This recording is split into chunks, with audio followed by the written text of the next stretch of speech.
Ay, grabe mga boss. So, ginabi na ako sa pag-aayos ng water pump natin. So, yan. Pumunta pa akong bayan kanina. Nabudol pa ako. Grabe yung presyo ng water pump nila. Merong 12,000, merong 8,000, 10,000. So, yung 2 horsepower nila, 3/4 ano nila, watts nila. Okay? Yung nabili ko ngayon around 6,500 nabili ko. So, grabe. Kung alam ko lang masisira yun sa online ako bumili talaga. Grabe, ang layo ng diferensya. Budol talaga dito sa lugar namin. So, yun. So, naayos ko naman yung old na water pump namin. So, bumili lang ako ng ginawan ko ng paraan kasi sayang gagawin ko lang esperto. So, bumili ako ng mga nut, yung nut na baklas. So, medyo masikip-sikip. So, pinilit ko talagang makabit yun. Kasi yun lang yung pinaka niya. Ito yung luma. Ayan pakita ko rin ko. Ayan yung luma. Sige. Ayan. So, ito yung luma ko dati nasira. Ito talaga, sira na talaga to dahil stock up to. Umusok talaga, nasira pa yung main breaker ko. Ayan. So, bili ko rin nito nasa ganun. Mga sa 6,500 din dati. Hanggang ngayon 6,500 pa rin sila. Ayan So, kinalas ko to dahil maganda ito yung ganito kasi natanggal niya. Kaso plastic lang yun. Ito naman, so maganda parang aluminum siya. Kaso hindi ko matanggal. Sobrang kinalawang na. So, bumili lang ako ng nut niya. Kinuha ko nga sana tong nut na ito. Ito yung nut na ito. Ayan. Okay.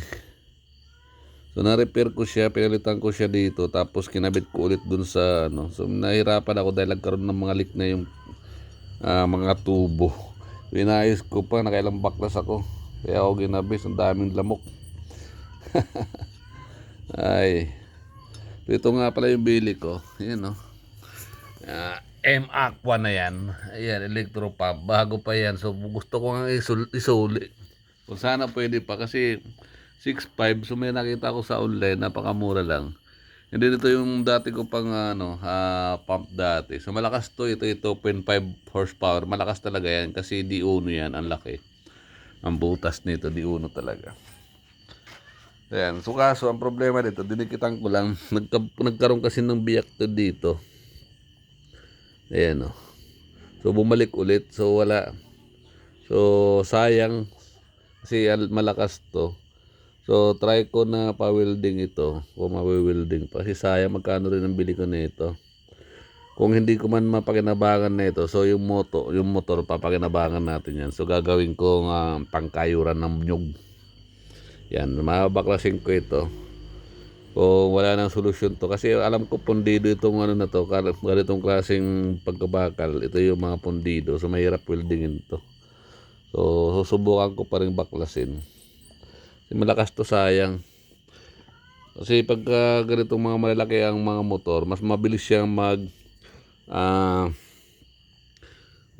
magkarga. So seconds lang pagka yung pressure tank ko diyan, pagka ito ang nakakabit, seconds lang talaga.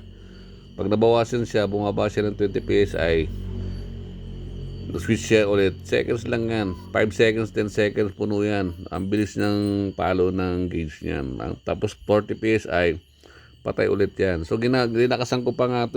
Ginawa ko siyang 60 PSI kasi nung dati nagkaroon ako sa sprinkler type ko nung pagdidilig ko. Ito ang ginamit ko talaga. As bumili ako ng pressure tank na stainless na makapal, 2.5 ang gauge. So makapal yun. Binili ko. Kasi dati, yung 1.1 1.3 yata yun, 1.5 ang kapal. So nagkaroon na vacuum. Nagkaroon ng vacuum. So na kumupis siya. No? So tatlo na pressure tank ko dyan. Meron maliit. Yung isa naman maliit. Problema naman may butas. Nabili ko sa palpak. So ito, nakabili tuloy ako water pump. 6.5 na malinaw. Nalagasa na naman tayo. So try ko isuli kasi meron ako nakita sa online. Maganda, stainless siya. So ito bakal pa rin. Yan bakal. Kaya so yan, meron pa nga akong isa doon. Nakailan na ba ako? Nakatatlo na ako nitong sira. Meron pang isa dyan na sira. So, gumagana pa rin naman yun. So kakalagin ko rin pala, baka ang problema lang din ay ano, ganito. So kung makalas ko to, ayusin ko na lang. So di yun naghihigop. So kukuting-tingin natin. So dami lang kasi ako gawa, kaya yan. Di ako nakapagbuting-ting talaga. So isa rin akong technician mga bossing, kung hindi nyo alam. Bilig ako magbuting-ting. So mga basic na lang sa akin. Ang may nahirapan pa ako magbaklas nito, pero pag nagre-repair ako nito, basic na lang din sa akin to. Ito mga ganito. Sa electrical, marunong din ako. Lahat ng electrical dito, ako naglagay dito. Kahit yung sa bahay doon sa doon sa kabilang malaking bahay, ako nag-electrical system doon. Tapos diyan sa bahay na diyan, ako rin nag-electrical diyan lahat. So ako lang gumagawa lahat ng mga gawain dito. Talaga. Di ba? Para makatipid. Tipid tayo. So yan, sinusolid natin lahat kasi talaga ng trabaho dito. Ay, napagod ako kasi sobrang bigat ng isang water pump na yun, malaki ko. Grabe yan, oh. Mabigat yan kargahin. Ang bigat talaga nito. Ang laki na ito. Yan, oh. Ang bigat niyan. Bakal talaga, oh. Ha. Hingalingal ko na layo pa nung pinagkakutan ko niyan. So, binaba ako dyan. Tinesting ko nga muna kung gumagana pa. So, gumagana pa naman siya. Ang problema lang yun. Nakabit ko na. Kinalas ko ulit. Dahil yan, sumisirit na nag-shower. Di ko na na-video kayo na kasi di ko dala ang cellphone. Sayang kung video ako. Nakikabit ko na yan eh. Pagkabaklas ko ng isa, ito, inayos ko muna. And then, ayun. So, no option ako. Talagang wala tayo obligadong bumili ng bago. If ever di ko magawa yung isa na nakakabit ngayon, binalik ko na rin. Ayan, ito ang kakabit ko. Naayos ko naman. So, spare na lang siya. So, try ko pa rin na may balik to kung pwede pa. Kung pwede ko pang may balik. Kasi 6.5 ang layo, kahit dalawa bilhin ko dun sa 2.5. Meron ako nakita 2.5 stainless pa. Di ba? Sayang din eh. Kahit dalawa pa ang bilhin ko. 6.5 dito, budol talaga, grabe. Kahit bawasan na lang nila nung sa nila sa kita nila. Kahit magkano bayaran, ibalik nila. So may balik ko lang yan. Kasi nangihinayang ako. Mahal talaga. Mamahalan ako, budol. Di ba? Hindi naman tayo nag-ano. Kasi talaga grabe mahal. Grabe mahal. So no option, no choice tayo kung di bilhin yan. Kaya nga kailangan natin, wala tayong panligo, wala tayong panlaba. Ayan, wala tayong pangugas ng wet pack. Pag nagdumi tayo. So, wala talagang tubig, wala akong stock. Di ko pa naayos yung may best tank ako na malaki na 1,000 gallon, malaki. So di ko pa naayos. So, dahil nga inuuna ko muna yung naglalatag ako ng pang drip irrigation ng ating mga pananim. So yan, solo talaga. Grabe. Grabe na naman yung araw ko ngayon ito. Naubos ang oras ko ngayon yung mag-aapon na to dito sa water pump. Kasi importante yung tubig. Hindi na nga, buti nga umulang kaninang umaga. Madaling araw. So, di na ako nagdilig ng mga tanim na iba doon. Kailangan ko pa rin kasi diligan yun eh. Kaya nag-install ako ng drip irrigation. So, gagawin ko siyang automatic. Meron na rin akong bili na timer switch. So, dun sa drip irrigation. So, isiset ko na lang siya na solar type siya. Papakita ko sa inyo mga minsan. Solar type siya. Yun, parang metro. So, para isiset ko siya ng every 30 minutes, 9 o'clock in the morning, set ko siya ng 30 minutes lang, and then, automatic, 30 minutes mag-off siya, and then, yun. So, alas 3 ulit magbubuhay. Tapos 30 minutes ulit ang settings. Yan, masiset natin yung titignan natin. Kasi gusto ko talaga ma-automatic na talaga eh. Kasi ang hirap din magdilig, nakakapagod talaga. Di ba? So buti kung sasalok lang tayo, medyo matagal yung sasalukan natin. Mahirap. Okay? Yun lang yung natin, yung pinakita ko lang yung status ng ating water pump. So ito, wala na talagang pag-asa to. Yung isang to. Ito. Dahil sunog na to. Putok ang capacitor nito. Saka parang stock up na. Hindi na naikot. Wala na tong pag-asa. So, di ko pa tinatapon nga yan. Kasi ito, kukunin ko ito. At tsagain kong matuklat to. Itong pinaka ano niya, hindi ko alam kung ano tawag dito. Yan kasi yung may kanal dyan, tapos parang hélice, pinaka-hélice niya. Yan pala hélice. So yan ang nagpa-pump, nag-iikot ng tubig papunta dun sa primer niya ito. Yun. So nabaklas din sa wakas kahit pa paano. Tapos yan naman, grabe, budol. Budol talaga ang presyo. Di talaga ako makamove on. Grabe. Ay nako, aray mo. Di talaga ako makamove on na ganun ang presyo niyan. Kasi daming talaga mura. Meron ng 3,000 stainless din, meron pa meron pa siya tao doon na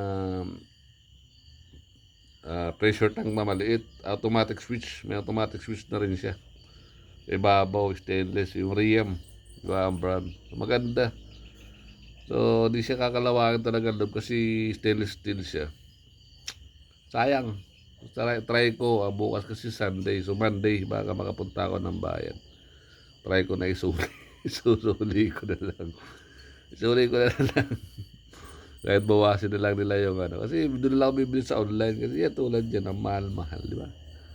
Ay, nako, grabe. So, yan lang mga bossing. Good night sa atin ng oras na ba? Alas 9 na. So, maya-maya, pahinga lang ako at maliligo na rin ako mamaya. Mga 12, maliligo ako 12 ng gabi. So, may shower heater naman kami dyan. Kaya gabi talaga ako naliligo. Kasi tulad na pinagpapawisan ako at nagkakainod na tayo. Kailangan maligamgam ang papaligo natin. So, di ba mga boss? So, yan. Dala ko na naman yung flashlight sa ulo ko. Di ko na naman ng baklas. Kasi madilim dito, maraming dito. Madilim talaga, maraming kuliglig, walang kailaw-ilaw. Buti nga nagkaroon ng street light din. Kung dati, isang taon pa lang yan, solar street light na yan. Kaliwanag na. Ay, hirap isipin talaga. Mahal. Kira boss. So yun lang. So yun lang aning update natin dun sa water pump. So yun. Ang ginawa ko nga pala dun sa pinapagkakabit ko nung bigla ko lang kayo ng tips para di siya magkalag ulit. Ang ginawa ko kasi wala akong ibang solusyon talaga. So may nakausli-pang dito. Is kasi lost thread na yun. Lost thread na bumili ako ng medyo masikip-sikip. So dalawang klase nga bili ko. So yun ang dampot ko. Sakto naman medyo masikip. Pinilit ko lang. And then ginatdahan ko na lang ng kumuha ko ng pako na concrete nail. So, ginawa ko, dinurog ko na yung yung pinaka-thread niya dito sa ihi, pinaka-ihi niya. Dinurog ko na yun para di siya magkalas. Yan. Para din na siya magbabaklas. So, itong itong pinaka-thread niya na ito, yung may naka-slip pa kasi kaya, yan, dinurog ko na yan dito para pinitpit ko na yan. Para hindi siya maikot ulit. Yun na yung technique natin mga boss. So yun tatagal na ulit yun. Hindi na mababaklas yun. Kahit anong pihit mo dun. Yan. Baka kalawagin nila yung nut na yun. Hindi mo pa matanggal. Yun lang isang pamamaraan mga bossing na kailangan natin gawin. Pag mga ganyang mga technical issue. So nasusolve na din natin yan. Nagagawa natin ng paraan. Okay? So marami pa ako ginagawa, electric pan, may alam din ako paggagawa sa electric pan. Mga electronics, TV, marunong din ako niyan. Hindi ko lang ginagawa na. Kasi umay na ako niyan maggagawa. Lumaba mata ko eh. Ka-repair ko dati. Mga TV, mga LED, so di ko na pinapractice, pati cellphone, ginagawa ko rin yan. So nakaka-umay, madali ako magsawa sa mga ganyang pagre-repair.